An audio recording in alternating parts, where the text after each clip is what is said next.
Yo guys, it's Bennett again with Mana Dorks, coming at you with another color from the Bloomburrow set. We're going to be doing a limited set review. We're going to grade each card from A to D and hopefully help you guys out with any future Bloomburrow limited drafts or limited sealed events you may be doing. Let me go ahead and give you the grades. If you haven't watched either of our other two videos, we go over that at the beginning, but I'll go over it here as well. First, we have A. That's going to be a bomb. That's going to be a card that you play. Probably going to win you the game if you get it on the board. We've got B. That's an above average value card. Maybe you get something really good for the many you spend, or it's a 2-for-1. It's just a really good card. You are going to want to play that in your deck if you are playing that color for sure. C is an average card. It's probably even value. It's a good card. If you're playing those colors, you're probably going to put it in your deck. But if you're not playing those colors, you're definitely not going to splash to get it into your deck. Last but not least, we have D. It's not the best card. Maybe if you have some really good top end cards in a certain color and you don't have any bottom end, or vice versa, right?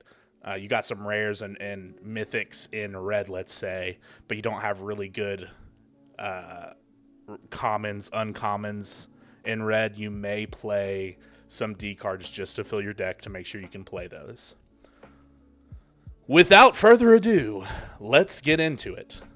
First up, we have Agate Blade Assassin. It is 1 generic and 1 black for a 1/3 lizard assassin. Whenever Agate Blade Assassin attacks, defending player loses 1 life and you gain 1 life. Honestly, it's a pretty good card. It's probably just a C. It goes into the lizard theme of trying to tick your opponent for a life here, a life there. It probably will make the cut if you're playing black, especially if you're playing red-black. It will definitely make the cut. So, decent card, definitely a C. On to Bandit's Talent. It is 1 generic. It's a black enchantment. It's a class enchantment. When Bandit's Talent enters, each opponent discards 2 cards unless they discard a non-land card. Then, at sorcery speed, you can upgrade it for 1 black.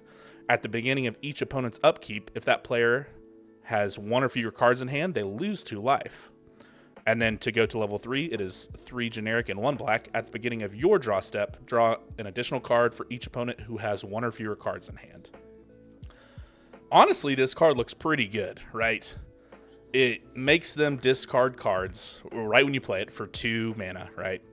That's always good. You can upgrade it for 1 more black, and then potentially they lose life if they're playing cards, right? And then again, at max level, which is hard to reach in a limited style event or style gameplay, you get to draw an additional card if they have 1 or less cards, 1 or 0 cards. I'm probably going to give it a B-. This card just has pretty good value. I mean, just even the first level and the second level by itself feel really good. And then maybe late game, if the game's going long, it'll give you card advantage. So probably a B- for Bandit's Talent. Next, we have Bonebind Orator. It's 1 generic, 1 black for a 2/2. So already a pretty average card just from there. A Squirrel Warlock Bard. That'd be a fun D&D character to play. It's got 3 generic, 1 black. You can exile Bonebind Orator from your graveyard. Return another target creature card from your graveyard to your hand. So, the floor for this card is a 1 generic, 1 black, 2/2, which is probably just like a C or a C-. But with the squirrels, there's a lot of foraging. There's a lot of discarding cards, getting cards into your graveyard. This could be a really cool card. It's probably not a B, so it's probably a C+. But, I mean, a 2/2 coming out on turn 2, and then later on in the game, you might be able to return a card that got destroyed. Could be a good card, for sure. Bone Cache Overseer is our next card. It is 1 black, a Squirrel Warlock, 1/1. It also has a trigger whenever you tap it, or not whenever you tap it, but you can tap it to pay 1 life, draw a card, and activate only if 3 or more cards left your graveyard this turn, or if you've sacrificed a food this turn. So, Squirrels have a mechanic called forage.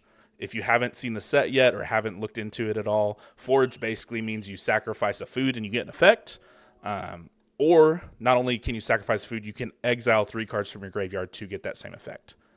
So basically, Bonecash Overseer, whenever you forage, you can tap and pay a life and draw a card. Honestly, this card has pretty good value, especially if you're running any food synergies or you're running a lot of creatures and you're trying to play aggro and they're going to go in your graveyard if you attack with them. This creature is probably like a B-. Black 1/1, right, comes out immediately turn 1, and then it's going to generate probably a lot of card advantage. Your opponent might not think that's a big deal, but if you get 2 or 3 cards for 3 life from this card, like, it's probably going to be pretty good. So B- for Bonecash Overseer. Next, we've got Coiling Rebirth. It is a 3 generic 2 black sorcery. You can gift a card, which means you may promise a card to your opponent. They get to draw it before the effects take place. Return target creature card from your graveyard to the battlefield. Then if the gift was promised and that creature isn't legendary, create a token that's a copy of that creature, except it's a 1/1. So basically, you bring a creature back and offspring it if you let them draw a card. It's pretty good, I would say. Legendary creatures, I feel like there are a few in black. I'm going through real quick. There are a few legendary creatures, but only one that I'm seeing, which we will go over later. Nope, 2. There we go. So 2 legendary creatures in black. Maybe a few in, the other colors as well. But you get to create a token of it, and, even like we've seen with Bonecash Overseer, if you could potentially draw 2 cards a turn, even with just 2 1/1s, right? That could be nuts for card generation. You could even potentially bring in some ETB effects. That seems like a pretty good card. I'm going to give that a B+ for Coiling Rebirth. Next card is Consumed by Greed. It is 1 generic 2 black. Gift a card. Target opponent sacrifices a creature with the greatest power among the creatures they control. If the gift was promised, return target creature card from your graveyard to your hand. So, you can give them a card. They have to sack their strongest creature, and potentially you can bring a creature back if they draw the card. That seems pretty good as well. Late game could be good, right? Especially if they got rid of one of your best creatures, destroyed it or something. Then you could get rid of their best creature and bring your best creature back. That's probably a B-. Only because you have to gift a card. It's still a B-, I think, with the gifted card. It's good removal by itself. The floor is murder, right? 1 generic 2 black. And the ceiling is pretty good. So, yeah, B- for sure. Next, we have Cruel Claw's Heist. Just 2 black.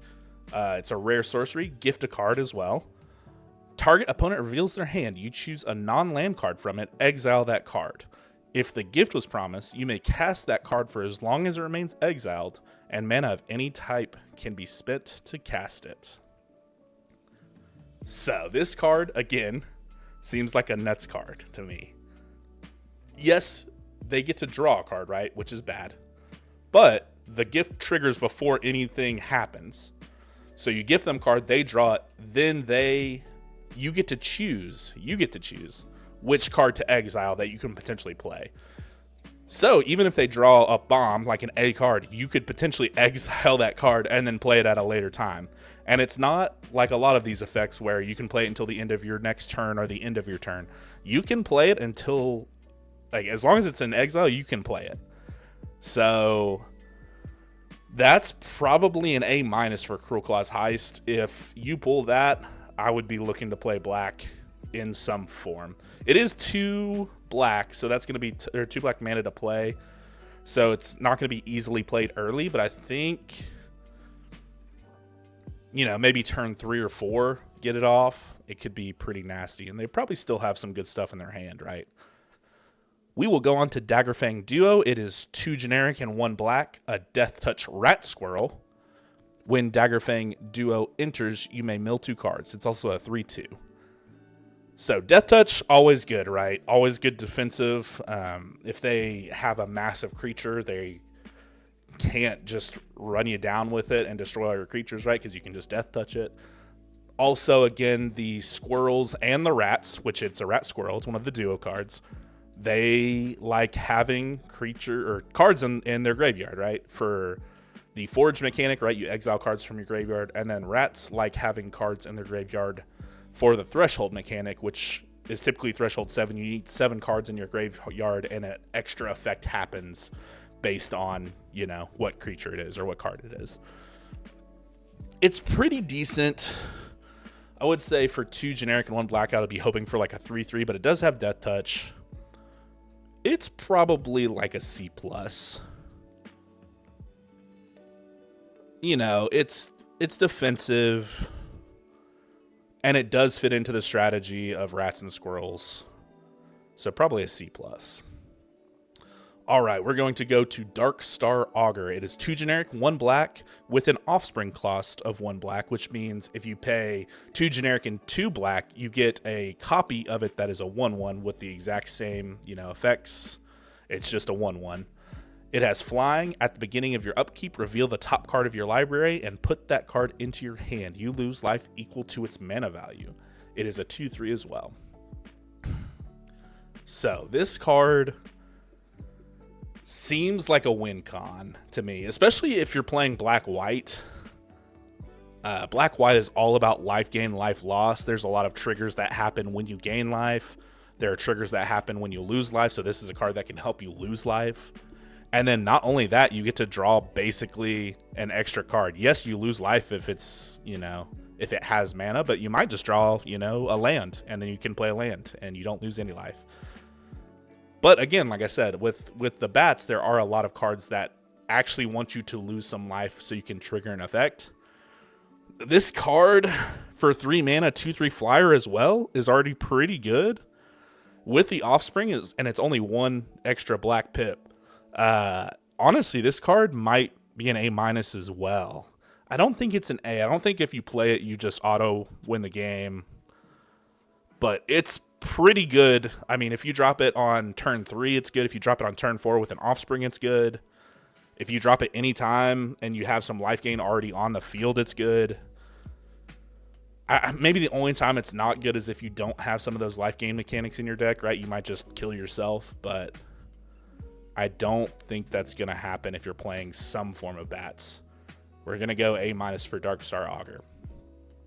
Next card is Dire Sight. It is 2 generic, 1 black. It is a sorcery. You surveil 2, and then you draw 2 cards. Then you lose 2 life.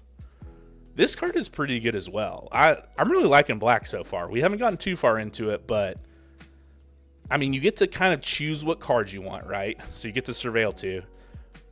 Again, we talked a little bit about it earlier. The rats and the squirrels like having cards in your graveyard. So if you don't enjoy those cards, right, put them in your graveyard and you feel fine about it, then you get to draw 2 more cards. Yes, you lose 2 life, but there's another group of creatures, the bats, that enjoy losing life because they're going to gain it back and they get extra triggers. So this card just seems like it fits in perfectly with this color. Probably like a C+. Maybe even a B- for Dire Sight. Kind of depending on, I guess, on what style deck you're running. Downwind Ambusher. 3 generic, 1 black. A 4/2 Skunk Assassin. It has flash, and then when Downwind Ambusher enters, choose 1. Target creatures and opponent control get -1/-1 until the end of turn. Destroy target creature and opponent controls that was dealt damage this turn. So it's not super strong, right, for 4/2 and 4 mana. But it does have flash, so you can use it almost like a combat trick. And then even if you block with like a 1/1 and block a big creature, technically that creature takes damage this turn and you can then destroy it. So for 4 mana, you get a 4/2 and then potentially swing a big creature out of the way. And then, I mean, I guess at its floor, it's just a 4-2, which isn't great. It's probably like a C-. But if you use it correctly and flash it in and potentially take out other creatures, probably like a C+ for Downwind Ambusher. And it still is going to do 4 damage, right? Like, if they don't have any creatures on. So if you play it in your head, like, you feel fine about it. It's probably going to die, but I think if you flash this in while you're behind or even while you're ahead, right, and they're attacking, or you can flash it in, like, during combat, right, and potentially destroy one of your opponent's creatures. Seems pretty good. We'll say C+. I don't think it's anything crazy. The 2 toughness, he's a little squishy for 4 mana. Early Winter is next. We have 4 generic 1 black instant. Choose 1. Exile target creature. Target opponent exiles an enchantment they control. So it's an expensive card, but they do exile a creature or exile an enchantment. So it is useful depending on the situation, right? It can be good more times than it's not good, right? But it is 5 mana to cast, which is pretty expensive, especially in limited. Probably a C-. I don't think it's bad enough to be a D because it is so situational and it exiles rather than destroys. And we've seen, like I said, that a lot of creature archetypes in this set like having stuff in the graveyard. So C-. Feed the Cycle, 1 generic, 1 black instant. As an additional cost to cast the spell, forage or pay an extra black. Destroy target creature or planeswalker. So again, we kind of talked about the floor. Floor of this card is murder, right? It destroys the target creature or planeswalker if you have to pay that extra black for 1 generic 2 black. It's basically a murder. Potentially, though, if you have a food or you have 3 cards in your graveyard, you can exile those 3 cards or sacrifice the food and get to play it for 2 mana. Probably pretty good. I'm going to say B- for removal. Yeah, we're going to say B-. Looks like a good card. All right, Fell is 1 generic, 1 black, destroy target creature. It's pretty good, right? Pretty good for 2 mana. You get to destroy any creature. Probably a B- again. Not bad at all. Not bad at all. All right, here we've got another duo card. Each color has 2 of them. We're on the second one already. Glide Dive Duo. It is 4 generic and 1 black. It is a bat lizard, so it fits into the bat deck and the lizard deck pretty well. But it is a 3/3 flyer, and then it has effect when Glide Dive Duo enters. Each opponent loses 2 life, and you gain 2 life. So it is a flyer, right? So that makes it better. But with 3 toughness, this card can be taken out by some other cards that are a lot cheaper. Fell and Feed the Cycle are 2 examples. We just went over them. There are some cards in red that do 3 damage to a creature that are 2 mana. Yes, you do get to gain 2 life and your opponent loses 2 life, but I don't think that's a good enough payoff for a 3/3 and 5 mana flyer. Probably going to say I'll give it a D+. I don't think it's like almost, it's not unplayable, but it is, if this is your top end, I don't know if you're feeling great about your chances. Hazel's Nocturne. It's 3 generic, 1 black. It's an instant. Return up to 2 target creature cards from your graveyard to your hand. Each opponent loses 2 life and you gain 2 life. So again, going kind of with that gain or life gain, life loss. It does ping your opponent, so it's good in a lizard deck. You gain life, so it's good in a bat deck. And then you can return any 2 target creature cards, doesn't matter about mana, to your hand. This card's pretty good as well. Probably a B- for Hazel's Nocturne. That seems like a good card. I would definitely be happy to have that in my deck. You could potentially, and it's an instant as well, so you could wait until your opponent's, second main phase right before their end step. Save some black mana for, potentially destroying something, or save mana for, a combat trick. And if you don't need it, then you can just use this and bring it back to your hand. And then next turn you can play whatever you brought back. Seems pretty good. Huskburster Swarm. It is 7 generic, 1 black, elemental insect creature, 6/6. This spell costs 1 less to cast for each creature card you own in exile and in your graveyard. Menace, Death Touch as well. So this card seems pretty good as well, right? It is super expensive, but assuming you're getting creatures in your graveyard, it should come down in price. Probably going to play it as like a 6-drop or maybe a 5-drop. And it's a 6/6. That's pretty good already. It's a big boy. Then it has Menace and Death Touch as well. So, you know, you're probably at worst, if you trade with this card, you're probably going to take out 2 creatures with it.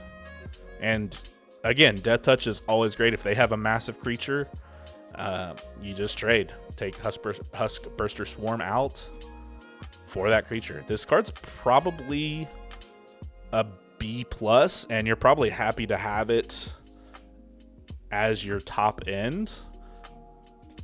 I don't think it just outright wins you the game if you get it on board, but if you get it on, you're feeling pretty good about your chances, definitely. On to the next card, Iridescent Vine Lasher for 1 black, Lizard Assassin. It's a 1/2. It also has Offspring of 2 generic, so you could theoretically play it for 3 mana, 2 or 1 of which is black. Landfall. Whenever a land you control enters, this creature deals 1 damage to target opponent. This card seems pretty nasty as well. Black seems like a pretty good color to me. So theoretically, right, you can play it on turn 1, and then every single land you play from then on is pinging your opponent for 1 damage. Feels good, right? And it plays into the lizard archetype of trying to ping your opponent for different things happening.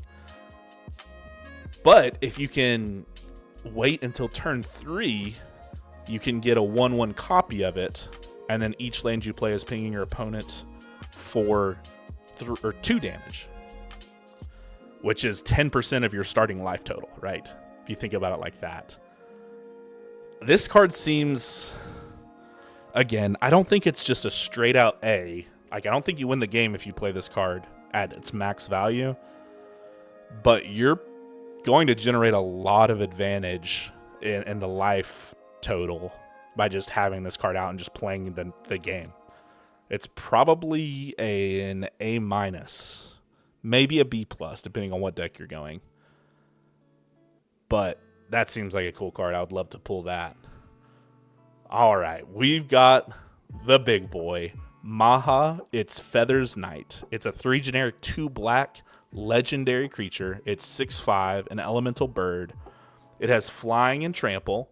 It also has ward, discard a card. Creatures your opponent control have base toughness 1. I don't think I need to talk about this too much. It's an A, right? You get this on the field turn 5 or turn 6. It's going to be really hard for you to lose the game unless they have something crazy, right? Like, even if they try and target it, they have to 2-for-1 themselves to get rid of Maha. And then with trample and all of your opponent's creatures having base toughness 1, you're going to get in some damage every single time you attack. It also has flying, so it's really hard to deal with unless you have reach or flyers. That card is nasty. It's selling for a lot of money right now. I can see why. That's an A card. If you get a Maha and you don't play it, I'm feeling very sad on the inside. Don't make me sad, please. On to Moonstone Harbinger. It is a 2 generic, 1 black, flying and death touch. 1/3. Whenever you gain or lose life during your turn, bats you control get +1 and +0 and gain death touch until end of turn. This ability triggers only once each turn. So, again, kind of the bats going with the life gain, life loss. This card seems pretty good. Again, it's not very powerful, but assuming you have some life gain or life loss in your deck, it's a 2/3 flying with death touch for 3 mana. That's a pretty good card. It's not, game ending or game defining, but it's one you'd be happy to have if you're going bats for sure. Probably a C+ for me. Next, we're going Nocturnal Hunger. It's 2 generic, 1 black. It's an instant. You can gift a food. You destroy target creature, and if the gift wasn't promised, you lose 2 life. Honestly, this one, you're probably not going to give the gift very often unless, like, the 2 life, if it's going to cause you to lose. Because theoretically, right, if you lose 2 life, you're losing 2, and if they crack of food, they're gaining 3. So there's an extra life point in there. Yes, they do have to pay 2 mana, but you know, they can use that 3 life whenever, right? If you're getting ahead or pulling ahead or something. It's probably like a C+. It's not, you know, it's not as good as some of the other removal, but it's still good, right? It's not going to be terrible for you. It's at instant speed as well. Probably a C+ for Nocturnal Hunger. All right, next we have Osteomancer Adept. For 1 generic, 1 black, a 2/2 Squirrel Warlock with Death Touch. You can also tap this creature, and then until the end of turn, you may cast creature spells from your graveyard by foraging, in addition to paying their other costs. If you cast a spell this way, that creature enters with a finality counter on it. This card, again, right, if we're just looking at base value floor, right, is 2 cost, 2/2 with Death Touch. That's probably a C+ on its own. Like, you're fine drawing that any point of the game. If you play that early, it feels good. If you play that at the end, it can be a defensive creature for you to block something bigger and trade. But not only that, you can potentially get back your best creature for a turn and do something crazy. This card is probably a B. It's going to be strong. You're going to see this card, you're going to want to play squirrels. If not squirrels, at least black, right? Osteomancer Adept feels... Black is looking really good, guys. Maybe everyone should be playing this color. Assuming you get the right cards, of course. On to Persistent Marshstalker. 1 generic, 1 black, a 3/1 Rat Berserker. Then Persistent Marshstalker gets +1/+0 for each other rat you control. It does have the threshold mechanic. Whenever you attack with 1 or more rats, if 7 or more cards are in your graveyard, you may pay 2 and a black, and if you do, return Persistent Marshstalker from your graveyard to the battlefield tapped and attacking. Honestly, this card is pretty good, right? I mean, like, if we're looking at floor, right, it's a 2 cost 3/1. It's really squishy. It's going to be taken out by tokens, by basically anything, by blocking. But if you have a lot of rats and you have a few cards in your graveyard, it's basically for 3 mana, you can have it attack every single turn. And yes, it's going to die, but then you can just bring it back for 3 mana the next turn. It's probably not good all the time, but with 3 strength, it is going to be able to block fairly well. It's going to die again, but it's probably a C+, I would say, for Persistent Marshstalker. Again, if you go rats, it could be maybe a little higher, but I think it only specifically fits in with rats. On to the next card, we've got Psychic Whirl. It's 2 generic, 1 black. Target opponent discards 2 cards. Then, if you control a rat, you get to surveil 2. So at base value, if you don't have any rats, right, your opponent has to discard 2 cards. They have to make that choice. Yes, it's not as good as you getting to choose, but it still probably messes up their plan that they had in their head. And then if you have a rat, right, not only that, you get to potentially choose what cards you get next. And again, if you have rats, you're probably wanting cards in your graveyard, so you're plenty fine putting cards in your graveyard if you don't want them. This card is probably... It's a sorcery, though. It's probably a C+. It'd probably be a B. It feels an instant card for 3 mana to do all that. But if you see this card in your pools and you're playing black, it's definitely a good card to put in there for sure. Maybe not super game-changing, but can be disruption for sure. Next up, we have Ravine Raider. It's a 1 black, 1/1 Lizard Rogue. It has Menace. And then you can also pay 1 generic and 1 black, and Ravine Raider gets +1/+1 until the end of turn.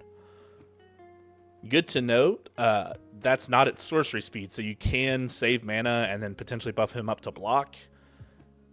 This card is like the definition of a good 1-drop.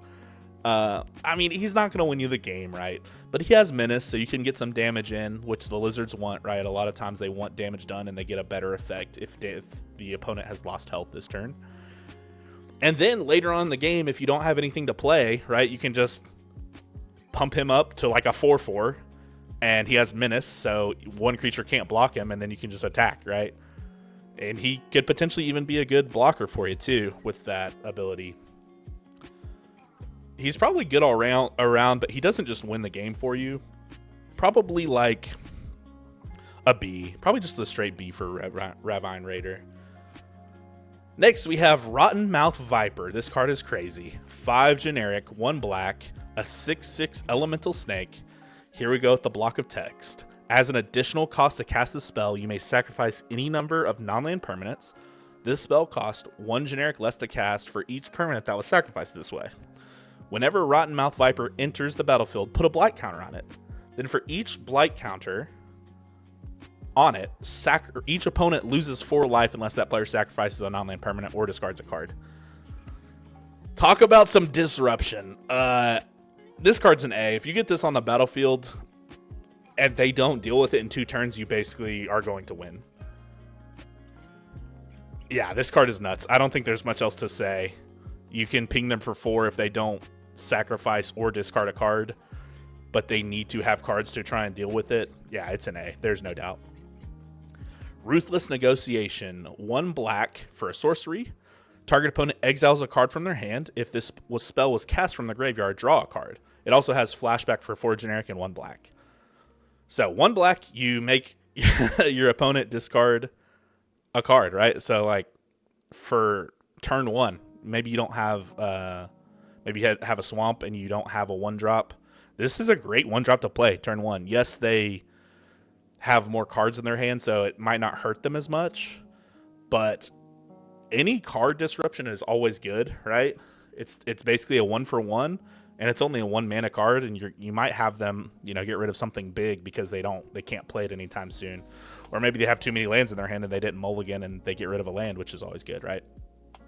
Then later on in the game, you can just recast it, and maybe they have 1 card in their hand that they're trying to hold on for like a counter spell or something like that, or a combat trick even. So that card, probably like a B- for Ruthless Negotiation. Again, if I pulled 4 of those, I'd be happy to play 4 of those in my 40 card deck.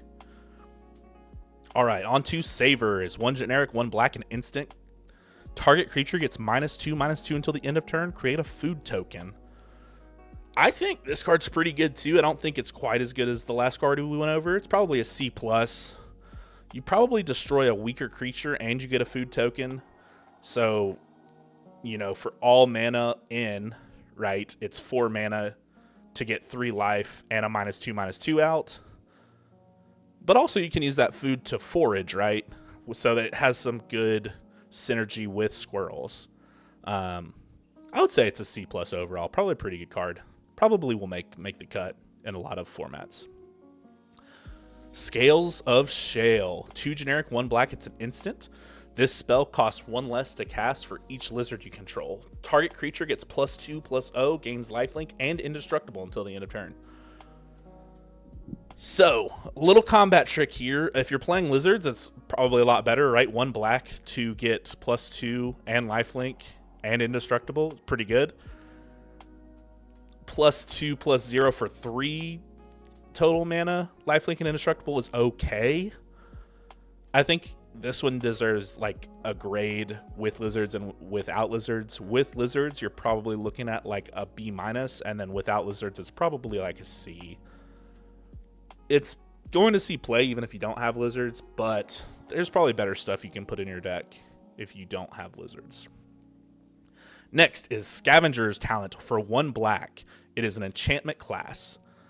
Whenever 1 or more creatures you control die, create a food token. This ability triggers only once each turn. Then you can level it up at sorcery speed for 1 generic, 1 black. Whenever you sacrifice a permanent, target player mills 2 cards. Then you can upgrade it to level 3 for 2 generic, 1 black. At the beginning of your end step, you may sacrifice 3 other non-land permanents. If you do, return a creature card from your graveyard to the battlefield with a finality counter on it.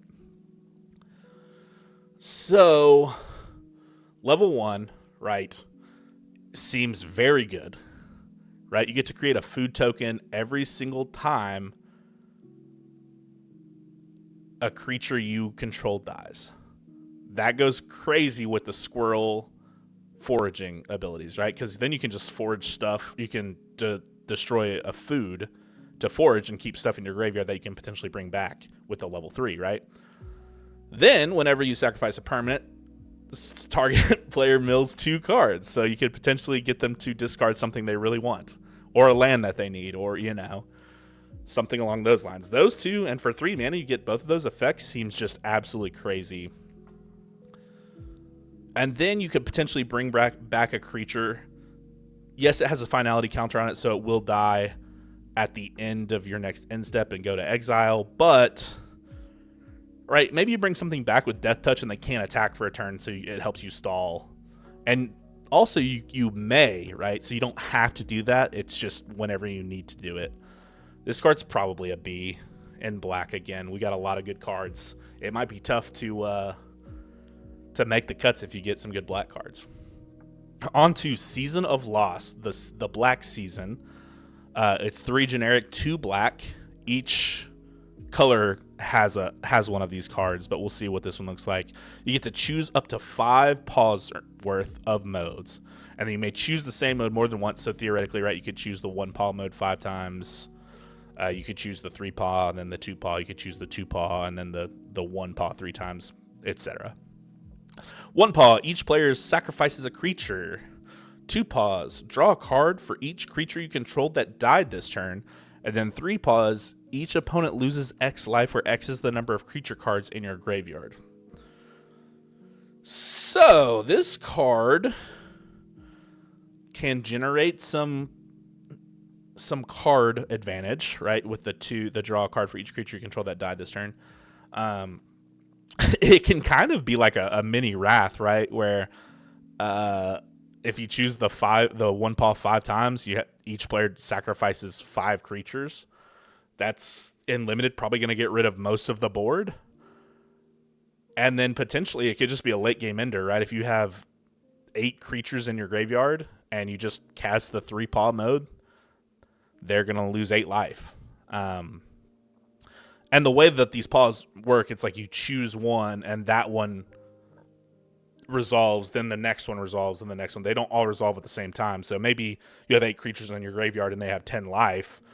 You could then sacrifice 2 creatures, then cast the 3 paw to finish it off, and then your opponents would lose 10 life and you'd win the game.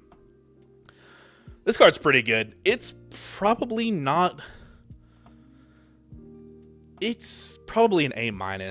I don't think it outright wins you the game, but it probably brings the board state close to even if you are behind. And then if you're ahead, it's probably an A. I'm going to change my mind. This card's an A. It's really, really strong. Sinister Monolith. It's 3 generic, 1 black. It's an artifact. At the beginning of combat on your turn, each opponent loses 1 life and you gain 1 life. Then you can tap this card, pay 2 life, and sacrifice it. Then draw 2 cards. You can only activate this as a sorcery. This card seems pretty decent. It is pretty expensive, I think, for the payoff. But if you're playing Lizard specifically, where they like to ping your opponent, and then they get effects based on if your opponent lost life this turn, this is one way to guarantee that your opponent is going to lose life every single turn. Then you can play, cards that get bonuses whenever a player's lost life this turn. It's probably like a C. It seems really expensive for what you get. It will probably help your deck, and it'll probably make your deck a lot of the times, especially if you're playing a lot of black. But I don't think it's crazy. Next, we have Stargaze for X generic and 2 black. It is a sorcery. You get to look at twice X cards from the top of your library, put X cards from among them into your hand, and the rest into your graveyard. You lose X life. I think this card is absolutely bananas if you're playing squirrels or rats. And then I think if you're playing, it's probably okay for bats. And then lizards, it's probably not great. So it's probably like a B-. It's probably going to make the cut. It generates a lot of card advantage, but you are going to lose life. So I guess it depends on how well you're doing, on how much you want to, lose. So probably a B minus. It's probably going to make the cut. All right, next card, Starlit Soothsayers, 2 generic, 1 black for a 2/2 flying Bat Cleric. At the beginning of your end step, if you gained or lost life this turn, you surveil 1. Again, going with the bats, a lot of life gain, life losing abilities. This can kind of help smooth your draws out, so you're not just gaining, not just pulling 7 lands. Probably just a C. It's going to be nice to have, but it's not going to win you a game or lose you the game. Next, we have Starscape Cleric. It's 1 generic, 1 black for a 2/1 flying Bat Cleric. It also has Offspring, 2 generic and 1 black, so you could theoretically play it for 5 mana and get a 2/1 and a 1/1 flyer. This creature cannot block, and then whenever you gain life, each opponent loses 1 life. And so there's no trigger where it only happens once a turn. Theoretically, you can have that ping every single time, which is nice, right? Could kind of go with a lizardy style deck. It could go with the bat decks obviously very well. This card's probably like a C+. I don't think the Offspring, if you have a lot of life gain in your deck, the Offspring's probably really good, but it's a 2/1. It's really squishy. It can't block, so if you get behind, it's not really going to help you out that much. And again, right, if one creature has reach or one flyer has a 1 damage, like, it doesn't do anything. So probably a C+, mainly just for the gain life, each opponent loses life ability. Alrighty, we're getting close to the end. We're at Thornplate Intimidator. It's 3 generic, 1 black for a 4/3 Rat Rogue. It does have Offspring 3, so you can pay technically 7 mana and get a 1/1 copy of it, as well as the 4/3. And then when this creature enters, target opponent loses 3 life unless they sacrifice a non-land permanent or discard a card. I think this card's okay. For 4 mana, 4/3 is okay. It's not 4/4, which is something you probably want for 4 mana. It does have a pretty decent ETB, but I feel like a lot of times you're not going to have them sack what you want them to sack, right? They can just discard a card, right? If they have like just a bomb on the board and that's their only bomb that they have, but they have 5 cards in their hand, like, they're just gonna leave the bomb on, right? They're not gonna discard their crazy card, and then you're gonna block with Thornplate and he's going to die. It's probably like a C. I don't know if you're gonna feel good to pay the Offspring cost unless like you're ahead. Like, if you're ahead, it seems like an okay card, but if you're behind, I don't think this card is going to be super great. It's probably a C-. It's usable, but it might not make the cut if you have a lot of good black cards that you drew or that you pulled. On to Thoughtstalker Warlock, 2 generic, 1 black. It is a 2/2 Lizard Warlock. It does have Menace. When Thoughtstalker Warlock enters, choose target opponent. If they lost life this turn, they reveal their hand. You choose an online card from it, and they discard that card. Otherwise, they discard a card themselves. This card seems pretty good. Menace on a 2/2, right, is good. Yes, it's 3 mana, but they will have to discard 1 card if they lose life at all. Menace will help you get this creature in to do damage. And then again, with lizards, there are a lot of ways to ping.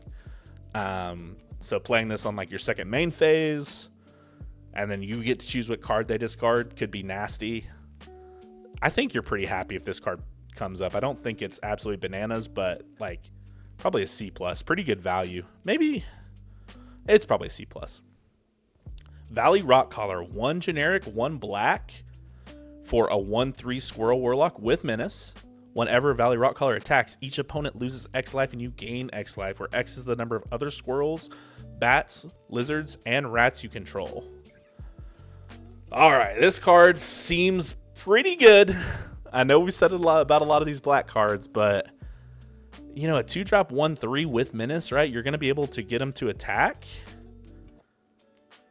quite a few times, probably pretty easily, right? There's some cards in blue that like allow creatures with 2 or less power to attack and not be blocked. This card just seems like it's really easily played in basically any deck that has black. Obviously, squirrels, bats, lizards, and rats are all of the creature archetypes of black. So if you're playing black at all and not splashing it, basically every creature you control is going to be a bat, squirrel, lizard, or rat. So you could really pump some damage just from this ability. It's probably like an A-. If you pull this card, I'm trying to play it, especially if I pull some other good black cards for sure. On to the second to last card, Wick the World Mine. 3 generic, 1 black, a 2/4 rat warlock legendary creature. Whenever Wick or another rat you control enters, create a 1/1 black snail creature token if you don't already control a snail. Otherwise, put a 1/1 counter on a snail you control. Then you can pay a blue, a black, and a red. Then you sacrifice a snail, and Wick deals damage equal to the sacrificed creature's power to each opponent. Then you draw a card equal to the sacrificed creature's power. Draw cards equal to that power. Limited. It's still a really good card in limited.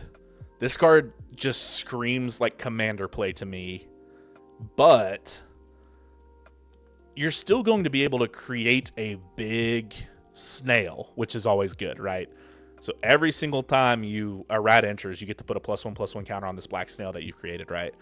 That snail could just ramp out of control if they don't have anything to deal with it. If you somehow are able to manage to splash blue or red in with maybe the other color, maybe you go Dimir, and you're able to splash a couple of red in there, this could be, like a game-ending play, right? If you get a snail that's...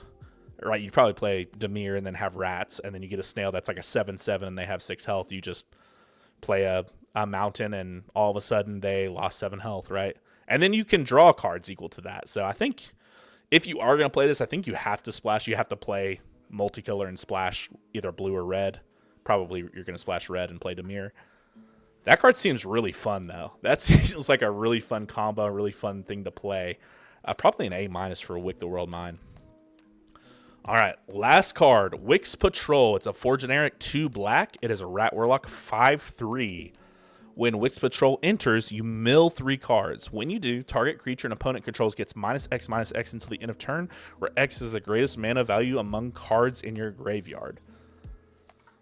This, for an uncommon, is probably like a B. It is pretty squishy for 6 mana. But theoretically, right, you're going to mill 3 cards, and then you should hopefully have at least, 2 or a 3 drop that you milled, right? So you should be able to make a creature -3/-3 until the end of turn, which is going to destroy a lot of creatures. And then late game, if you play it, right, it's a 6 mana drop, so you're not going to be able to play it very early.